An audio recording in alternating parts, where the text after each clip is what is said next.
একটা ছেলে আর একটা মেয়ের ভালোবাসার মধ্যে পার্থক্য কি জানেন?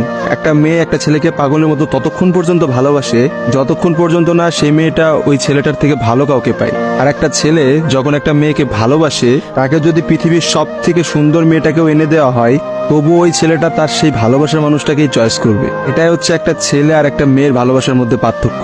কারণ ছেলেরা কোনো সময় বেটার অপশন খোঁজে না, ছেলেরা সবসময় তার শান্তির জায়গাটা খোঁজে।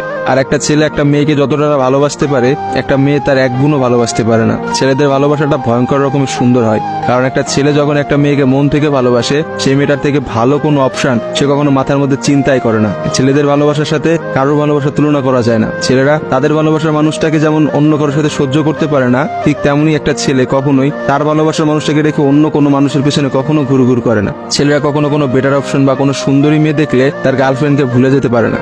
একটা ছেলের ভালোবাসা আপনি কখনোই একটা মেয়ের ভালোবাসার সাথে তুলনা করতে পারবেন না, কারণ মেয়েদের ভালোবাসাটা তো তুচ্ছ। তারা একটু ভালো অপশন পাইলে, তারা একটু ভালো কাউকে পাইলে, বাইরে যেখানে দেখবে যে টাকা পয়সা আছে এমন কোনো জায়গা পেলে মেয়েরা সেখানেই ছুটে। তারা তাদের ভালোবাসার সম্পর্কটাকে ভুলে যেতে কোনো সময়ই নেয় না। একটা মেয়ে যত সহজে একটা ভালোবাসার সম্পর্ক ভুলে যায়, একটা ছেলে কিন্তু অত সহজে তার ভালোবাসার সম্পর্কটাকে ভুলতে পারে না। আপনি একটা জিনিস খেয়াল করে দেখেন তো, রাস্তার মোড়ে মোড়ে কতগুলা পাগল ঘুরে বেড়ায়। যে পাগলগুলোর মধ্যে ছেলেরা বেশি না মেয়েরা বেশি?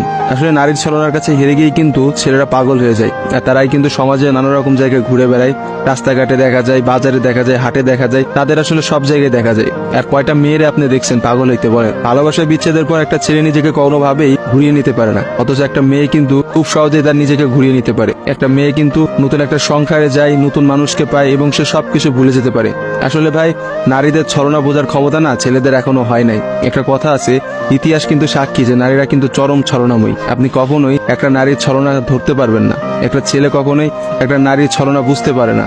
একটা নারী আসলে কি করতেছে বা তার মধ্যে কি চলতেছে, এটা কখনোই তার মুখ দেখে বা তার সাথে মিশে আপনি বুঝতে পারবেন না। অথচ একটা ছেলে, সে কিন্তু কখনো ছলনা করে না। ছেলেদের মানুষের মধ্যে কিন্তু কখনো কোনো ছলনা থাকে না। তারা কিন্তু নিঃস্বার্থভাবে তার প্রিয় মানুষকে ভালোবেসে যায়। দিন শেষে দেখা যায় যে প্রত্যেকটা ছেলেই কিন্তু মেয়েদের কাছে ঠকে যায়। দেখা যায় তার ভালোবাসার মানুষটা কিন্তু একটা সময় বলে, তোমার থেকে ওই ছেলেটা অনেক ভালো, তোমার থেকে ওই ছেলেটা অনেক বেশি টাকা পয়সা আছে, বা তোমার থেকে ওই ছেলেটা অনেক বেশি